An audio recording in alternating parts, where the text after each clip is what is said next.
Being the fast runner I am, I beat Gwen in a race, and now she's taking some time off of running to spend more time with me during SportsLine. I'll make sure to give her some tips. Hello, I'm Riley Kapchuk.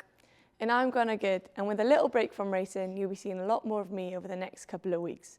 You're watching the Home Field Explorers Athletics SportsLine.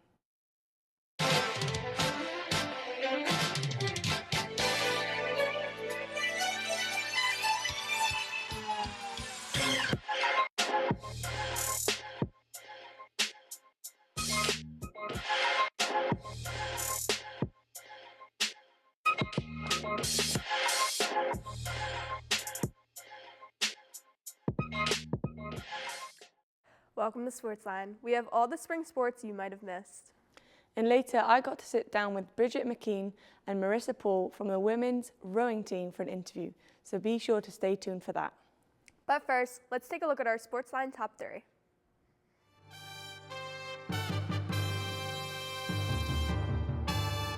Number 1, Salle celebrated its annual Day of Giving yesterday. Thanks to everyone who showed their support. We all appreciate it. Number 2, men's soccer has been set to play in the Spring Phillies Soccer 6 Cup Final. The Explorers have won each of their North Pod games to clinch this spot. They will play against St. Joe's Saturday, 7 p.m. at the WSFS complex, home to the Philadelphia Union. Number 3, Chanel Muir from the LaSalle track and field team was named the NovaCare Student Athlete of the Week. Muir won the 1500-meter race with a time of 3 minutes and 44 seconds at the Sam Howell Invite at Princeton. This was a new meet record and a personal best. Probably should have been up there for beating you, but it's okay. Yeah. I want to talk about men's soccer. Did you know they were competing in a spring No, thing I didn't know that. I didn't really know either, but they beat Temple 2-1. They beat, I forgot the other school, but they beat them, and now they're playing for a championship against these Philly schools at the Union Stadium, which is really exciting. Playing at any big stadium has to feel great. Have you ran at any?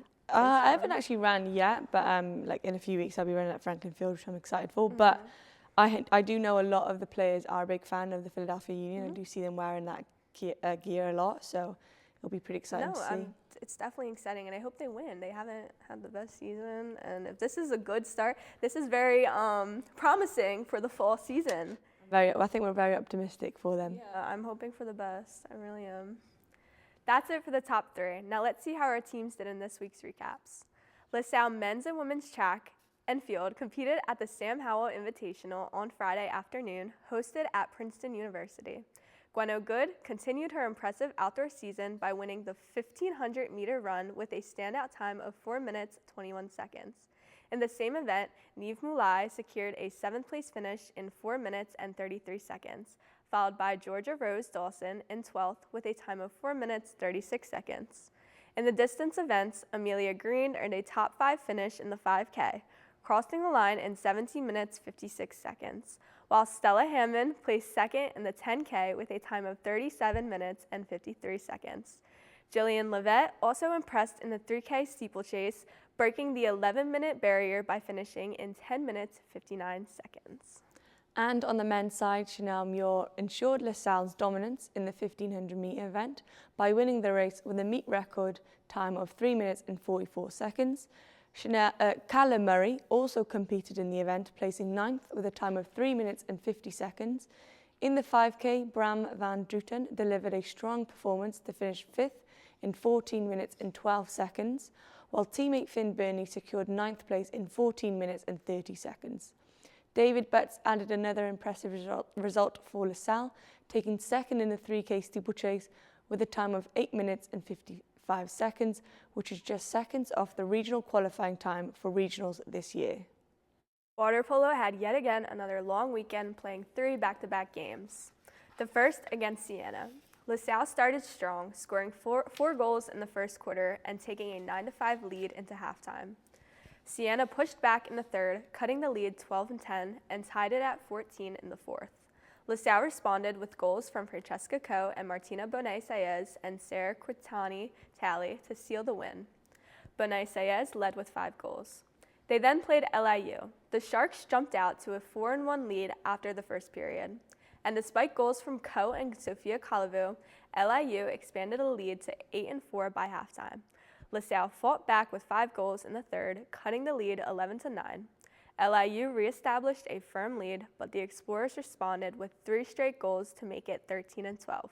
However, LIU closed it out with a goal just 7 seconds later to win 14-12. Lastly, they played Villanova. LaSalle fell behind 5-2 after the first period, but played even with the Wildcats in the second. Heading into halftime with a 7-4 deficit, both teams scored once in the third, but LaSalle struggled in the fourth, failing to score. The game ended with Villanova winning 11-5. On Sunday and Monday, the LaSalle women's golf team competed in the Youngstown State Invitational at Avalon Lakes Golf Course. Facing a field of 8 teams, the Explorers finished 7th overall, shooting plus 93 across both days. Notably, the team improved by 15 strokes from the first to the second round, the largest improvement between rounds among all teams in the field. Senior Paige Camanero led LaSalle in scoring, carding plus 678 in round 1 and finishing with a plus 8 in the round 2 to place 21st overall out of 55 players. Freshman Samantha Song had a standout record, securing 4 birdies and posting a season team low of plus 4, which vaulted her over 10 points to finish 35th. Juniors Nina Okanova and Sydney Levery rounded out the team's efforts, finishing tied for 36th and 39th with scores of plus 26 and plus 28 respectively. The LaSalle men's golf team competed in the Dragon Match Play Invitational on Monday and Tuesday, securing a 1.5 victory over Monmouth in Tuesday's match play.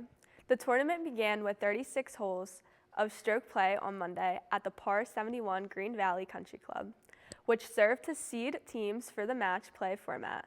Sophomore Gavin Dosch led the Explorers with an impressive rounds of plus 2 and plus 1, recording 7 birdies and finishing tied for 7th individually.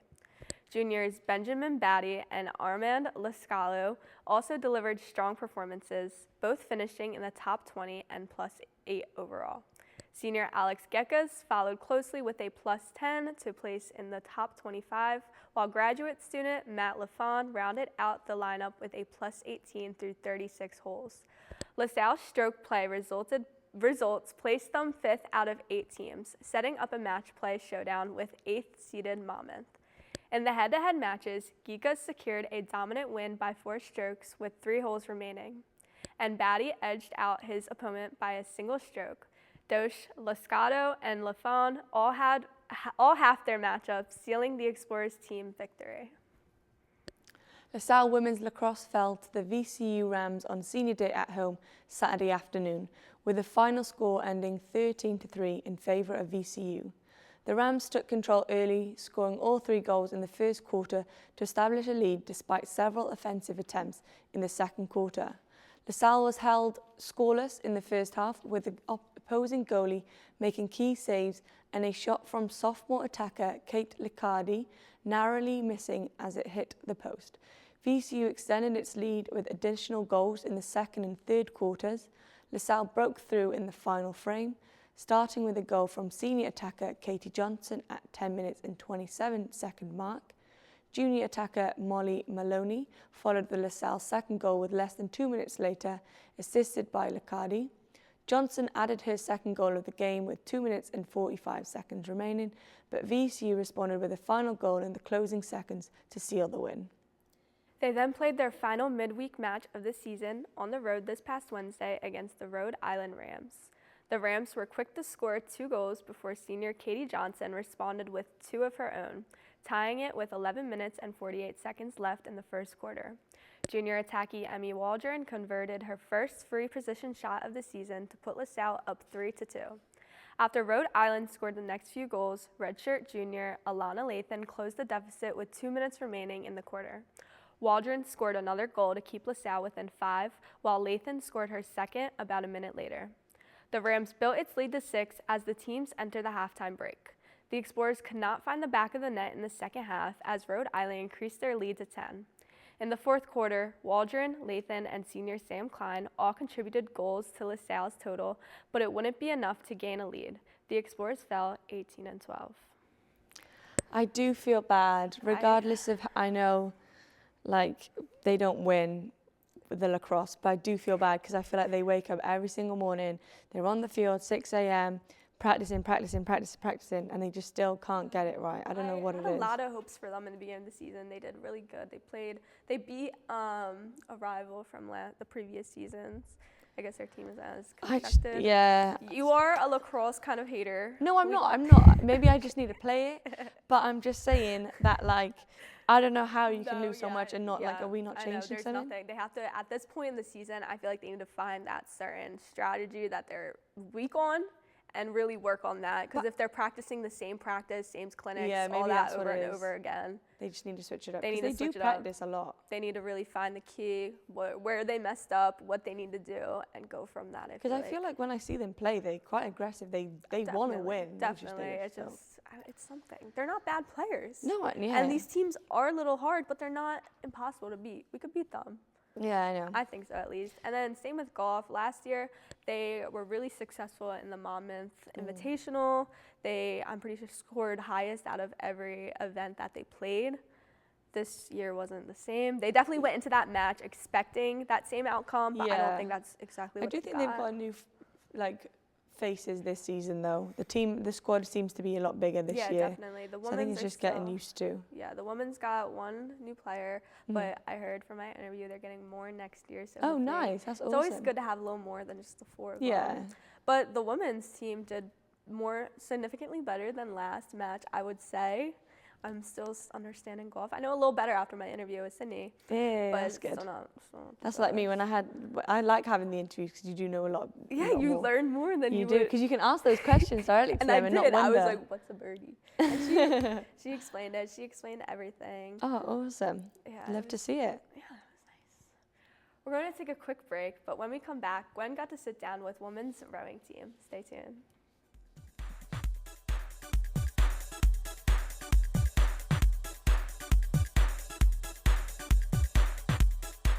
Essential workers essential. We keep where you work and live clean and safe. We harvest fresh produce for your families to eat. We help you heal when you're sick. Essential workers help our nation run. You're in every corner of our country and come from all over the globe. I'm Marty Walsh. The Wage and Hour Division at the Department of Labor helps ensure you receive the essential protections you deserve. Visit our website or call 866-4US-WAGE. Brought to you by the United States Department of Labor. When a child in your life requires intensive care, their health fragile, their condition complex, certified acute care pediatric and neonatal nurse practitioners will give you the information and support you need to make the best decisions for your child, while providing the critical care your child needs. Trained to diagnose and manage life-threatening conditions and emergencies, they are trained to make a difference. Learn why at certifiednurses.org. Welcome to On the Sideline. Today I'm joined by 2 members of the rowing team, Bridget and Marissa. Thank you so much both for joining us. We really appreciate it and very excited to know a little bit more about rowing. And I want to start off with, how did you guys get into rowing? So I started in high school and I rowed all throughout high school, and my parents' family friends, their daughter rowed, and that's how I was introduced to the sport. And I just fell in love with it all throughout my 4 years of high school and knew I wanted to go into college and continue the sport. So nice. And what about yourself? So I didn't row prior to college. I was one of the previous coaches knew me and he saw my potential to be a good rower. So he recruited me to the school, and yeah, I've loved learning how to row, and I really love the sport now. So I'm really glad I picked it up. I've only done a little bit of rowing. Okay. I've done indoor rowing, which is very different. Oh, on the erg, yeah. Yeah. Mm-hmm. And it was very hard. My legs, I thought my arms would be killing me, but my legs were gone. Yeah, that's a common mistake. People think it's all your arms. They think you're really strong upper body wise, but it's really all of your legs. So nice. And then I know in the spring and the fall you guys train and compete, but they're very different. Could you explain a little bit, Marissa, about? Yeah. So in the fall we have longer races. So when we're racing, we're actually doing a 5K, which is a lot longer. So we'll start at our normal starting line at the top of the Schuylkill, and then we'll kind of race down towards the bottom. And then in the spring, it's more of a sprint race, so it's 2,000 meters. So you start right at the top, at the same starting line you do in the fall, and then you finish right before the second bridge on the Schuylkill. So it's a lot shorter and it's a lot faster. And do you have a preference, either of you? I personally like the shorter races, the 2Ks, because you're right like lined up with everyone else, so you can see like where you stand. In the fall, you're kind of just racing on your own. So. But how do you know if you're in the lead or not? So you don't know until you finish. So in the fall, you're racing the clock. It's you against the clock. And then in the spring, it's you against the 5 other boats you're lined up against. So it's very different racing environment. But I also like the spring a lot better because I can see what's going on and I know where I am and like I know where we stand amongst the other teams. You know if you need to push a little bit Yeah. more and stuff like that. Awesome. And then could you both explain a little bit of your roles? Because I know you guys have different roles in the team. Bridget, if you want to start with yourself. Yeah, sure. So I am a rower, so I'm one of the people actually rowing the boat, and I'm a starboard rower. So there's 2 different sides. There's starboard and there's port. So basically the starboard rows on the left side of the boat, their oars sticking out on the left side, and then the port, their oars sticking out on the right side. So and then there's 8 people in the boat, so I'm in 6th seat. So it's 2 away from where Marissa is, or 3 away, I guess. Yeah, so I'm the coxswain, and basically I sit in the front of the boat, and all the girls face me, and I face them, and I have these two little strings right next to me, and that's how I steer the boat. So if I push it up this way, I'll go that way, and if I push it up this way, I'll go that way. I always wondered how you control it because the rowers just go back and forth. Also use the rowers to help steer, so but that's called the rudder, so I'm in control of that. And it's this fin on the bottom of the boat, and when you move that little wire, you're moving the fin, and that helps you steer. So that's part of my job, and then I'm kind of the coach in the boat, so I'm calling all the technical calls, making sure they're in time, making sure they're moving together, and then I'm also motivating them because, as you can imagine, these are really hard workouts, so you kind of have someone in there motivating you, keeping you accountable. So I'm basically the coach in the boat, and I'm steering as well. Wow. So yeah. But then you also shout a lot, don't you? Yes, I do yell a lot. How do you save your voice? Do you have like a cup of tea before? I used mean, to it? there's a proper way to yell. Okay. So you're gonna use your diaphragm more than when you use your chest voice. So it's a lot of like deep breathing and making sure you're like engaging your core when you yell rather than straining your voice and like using your upper region. A lot more technical. I think rowing's a lot more technical than I thought. Yeah, it is. Wow. And then do you guys ever get frustrated with each other, I guess? Like, I personally, anything she says, I do. Like, it's like her word is. So there's a lot of trust in the rowing team. Yes. How do you build on that? How can you rely on each other? What do you guys do? Close team. Like we're all just best friends. So it's really easy to trust one another. And I think we all just have the utmost respect. So I think that makes it a lot easier. Nice. And then do your training differ, I guess, in that sense? Because you're obviously doing a bit more of like the physical side of things. Not saying that you don't. No, you can. It's very different. Like, what does your training look like, Bridget? And then we'll go to you after that. So the training, so we're practicing really early in the morning. Like we have 6 a.m. practice every morning. So usually it's just, we can do either like longer pieces where it's just like a consistent pace, or we can do shorter sprinting pieces on the water. It really depends on what the training schedule is. But it's nice to get a mix of both in there. And we do different drills as well to practice our like technical focus of rowing. Nice. And I guess you're also in the boat now, I'm thinking about it. Yeah, I am. But a lot of my training is, I have to do a lot of outside work. So there's a lot of, the best way for me to learn and how I did learn was watching a lot of videos on YouTube and just really submersing myself into like all the information I could learn about rowing, the stroke. And I think it also helps that I was a rower and I've been in their shoes. I rowed my freshman year, so I've competed at the collegiate level being a rower, and I think that really gives me a deeper connection to them because I know what they're going through, and it honestly gave me more knowledge and more experience. But a lot of my training is on my own time outside of practice and just watching a lot of videos, talking with my coach a lot, and honestly just taking what he says and making it my own. So that way we're speaking the same dialogue. And then how did you go from being a rower to a coxswain, I guess? I think we just needed someone to fill in for coxswain. We were at a point where we didn't have enough coxswains. We had too many rowers, and my coach at the time had offered me the position, and I was really excited to take it on because I've been a rower for the last like 5 years, and in high school I kind of had a similar experience being in the coxswain seat, so I had some prior knowledge, but I was really excited to be in a new seat in the boat and have a new challenge. So wow. Yeah. And then for you, Bridget, how was it just actually going from not rowing at all to being like going into the rowing team? And I feel like LaSalle has a good rowing team, so it's a lot of pressure. How was it for you? Yeah.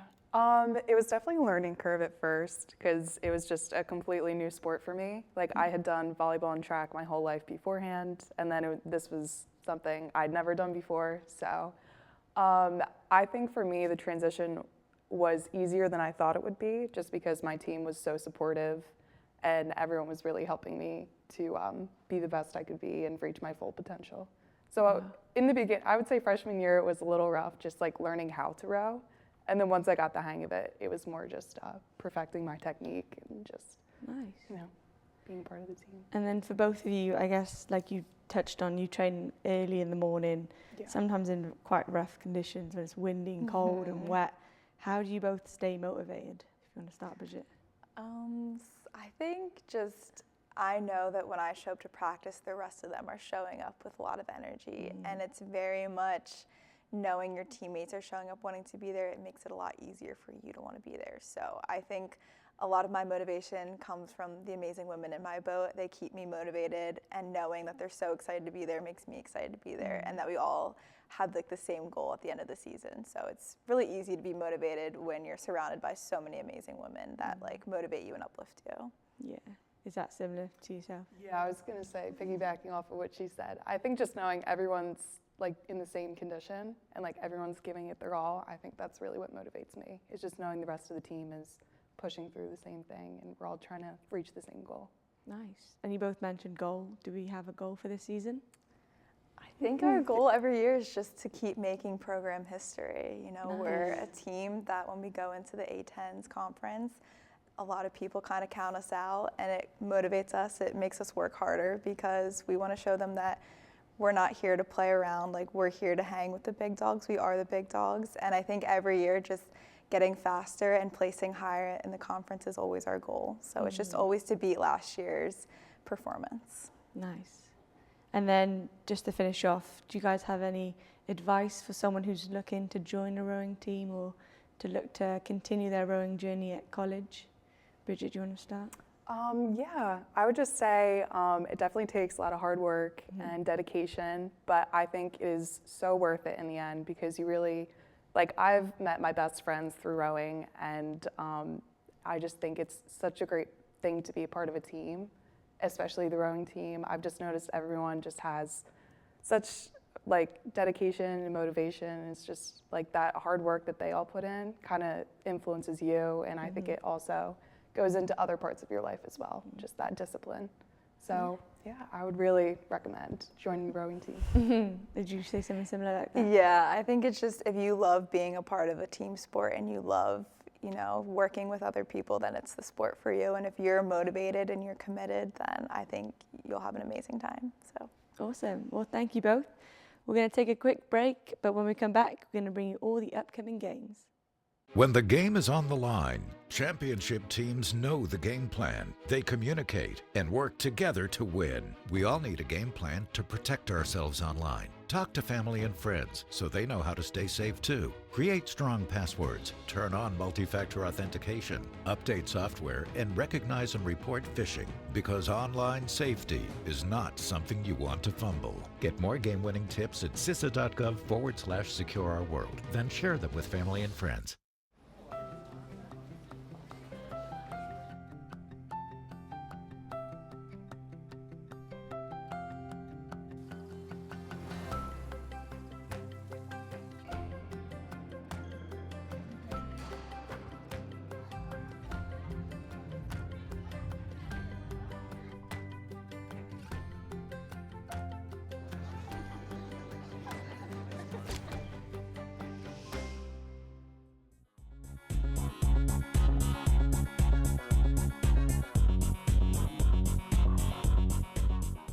Welcome back. We have a busy week of Explore Sports, so here's what you have to look forward to. Men's golf will travel to Raleigh, North Carolina to compete in the Stitch Intercollegiate Thursday, Friday, and Saturday. Women's golf will travel to Maryland to compete at the Navy Invitational on Saturday. Men's and women's track will travel to Lewisburg, Pennsylvania to compete in the Bison Outdoor Classic at 11:30 a.m. Men's rowing will compete at the Schuylkill Invitational on Saturday, while women's rowing will travel to Cooper River, New Jersey to take on the Net Cup Saturday and Sunday. Women's lacrosse will host George Washington Saturday 1 p.m. at home. Lastly, water polo will travel to Staten Island Sunday to play against VMI and Wagner at noon. I feel like this year, a lot of our team's been traveling to Raleigh, North Carolina. Yeah. I feel like that's every week. Track's Raleigh is going cool. Here, golf's going here. It's exciting. Have you been to Raleigh? No. It's I've cool. never been I to really North like Carolina. it.